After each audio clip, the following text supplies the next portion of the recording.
Reading of the day from the book of Exodus, Exodus 32 verses 7 to 14. In those days, the Lord said to Moses, "Go, get down, for your people, whom you brought out of the land of Egypt, have become corrupt. They have quickly turned away from the way that I commanded them. They have made for themselves a molten calf, and have bowed down to it and sacrificed to it, saying, 'These are your gods, O Israel, who brought you out of the land of Egypt.' The Lord also said to Moses, 'I have seen this people, and behold, they are a stiff-necked people. Now please let me alone, so that my anger may blaze against them, and I may devour them, but I will make of you a great nation.' Then Moses pleaded with the Lord his God and said, 'O Lord, why should your anger blaze against your people, whom you brought out of the land of Egypt with great power and with a mighty hand? Why should the Egyptians say, "With malice he brought them out, to destroy them in the mountains and to wipe them out from the face of the earth"?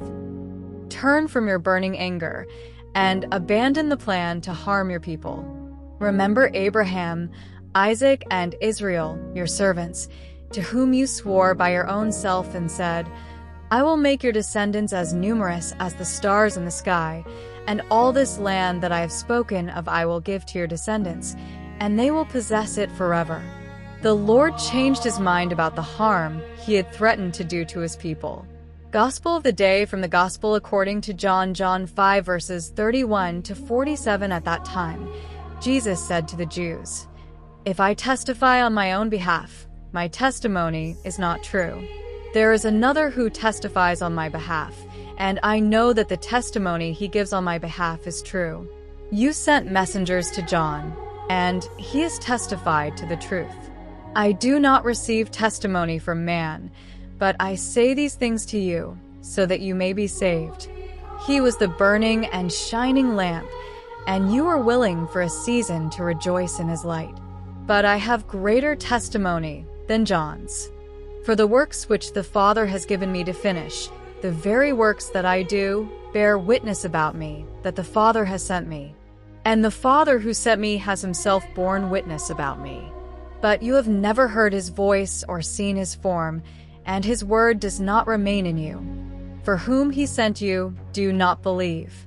You search the Scriptures, because in them you think that in them you have eternal life, and it is they that bear witness about me.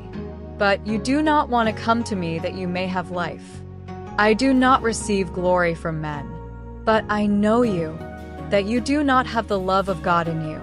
I have come in my Father's name, and you do not receive me.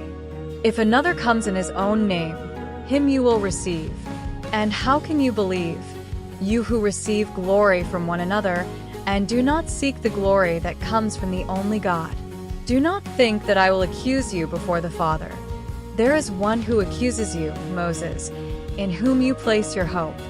For if you believed Moses, you would believe me, for he wrote about me. But if you do not believe his writings, how will you believe my words?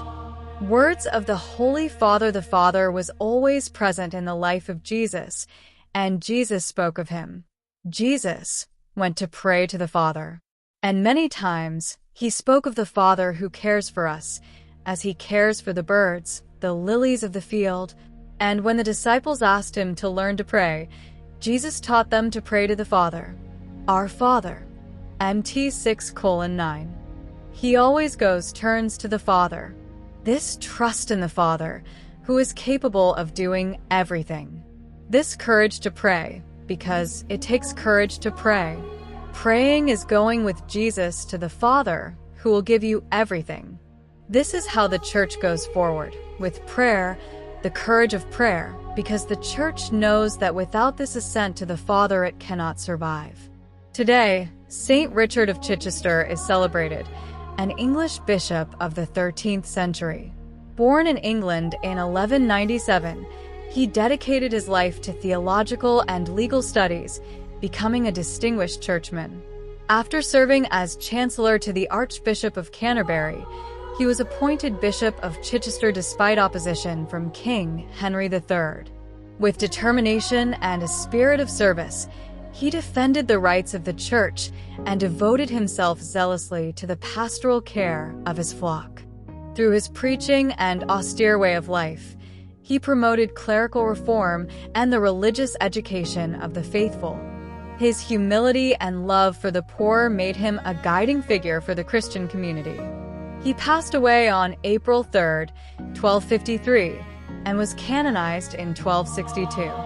Even today, he is invoked to obtain wisdom, justice, and steadfastness in faith.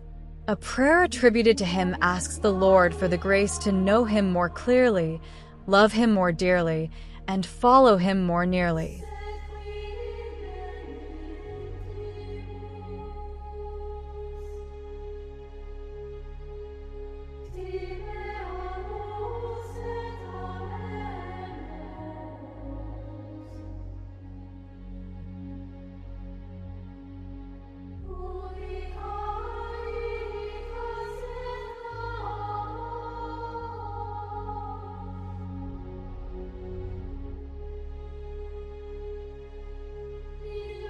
The Gospel and the Saint of the Day.